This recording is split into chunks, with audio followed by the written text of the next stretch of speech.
எல்லாருக்கும் இனிய மதிய வணக்கம். எல்லோரும் என்ன சாப்பிட்டீங்களா? எல்லோரும் என்ன பண்ணுறீங்கன்னு நான் கேட்க விரும்பலை. நல்லா ஏன்னா எல்லோரும் எதாவது பண்ணிகிட்ருப்போம், ஒர்க் பண்ணிகிட்ருப்போம், ஒர்க்கில் இருப்போம்.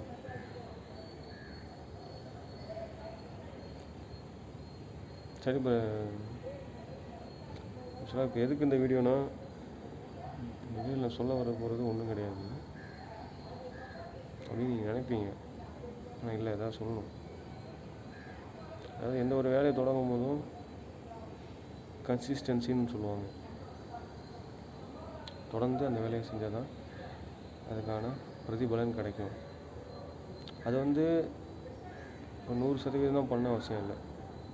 உதாரணத்துக்கு எக்ஸசைஸ் பண்ண முடிவு பண்ணிட்டேன், சரியா?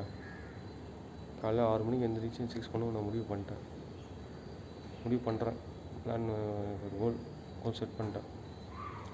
அப்போது ஒரு நாள் என்னால் 500 100 கவுண்ட்டாக என்னால் 500 ஸ்கிப்பிங் கவுண்ட் பண்ண முடியுது ஒரு நாள், சரியா? இன்னொரு நாள் வந்து என்னால் அதே 500 பண்ணிடுறேன். சரி, 3ஆவது நாள் 600 பண்ணுறேன், சரியா? அதுக்கப்புறம் 4ஆவது நாள் நான் பண்ணவே இல்லை, 5ஆவது நாள் நான் பண்ணவே இல்லை, 6ஆவது நாள் திரும்ப 500 பண்ணுறேன். இது வந்து ப்ராக்ரஸ் கிடையாது,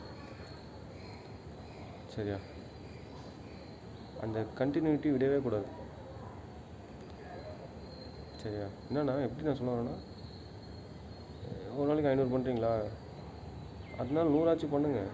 உனக்கு ஏதாவது பிளான் வரும், சம்திங் எனி இன்சிடென்ட் நடக்கும் பேஸ்ட் அப்பான் த சுச்சுவேஷன், சரியா?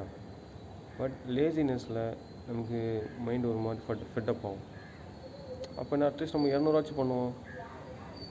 திடீர்னு வந்து அன்றைக்கி நல்லா சாப்பிட்ருக்க மாட்டோம், நைட்டு தான் ஜங்க் ஃபுட் சாப்பிட்ருப்போம், காலையில் ரொம்ப லேசியாக இருக்கும். சரி, அப்போ 150 பண்ணுவோம். பட் 500ங்கிறது பேஸு. நான் என்ன சொல்ல வரேன், 7 நாளுமே நம்ம இதை பண்ணணும். அப்போ தான் அதோட இது கிடைக்கும் எல்லாமே. அதான் மறந்துடக்கூடாதுங்கிறேன். கன்சிஸ்டன்சினா இதுதான் கன்சிஸ்டன்சி. 100% போகிறது கன்சிஸ்டன்சி கிடையாது. நம்ம எவ்வளோ முடியுமோ அந்த டைமுக்கு அந்த பர்டிகுலர் இதை வந்து டைமை கொடுத்துடணும் அந்த பர்டிகுலர் கோலுக்கு, சரியா?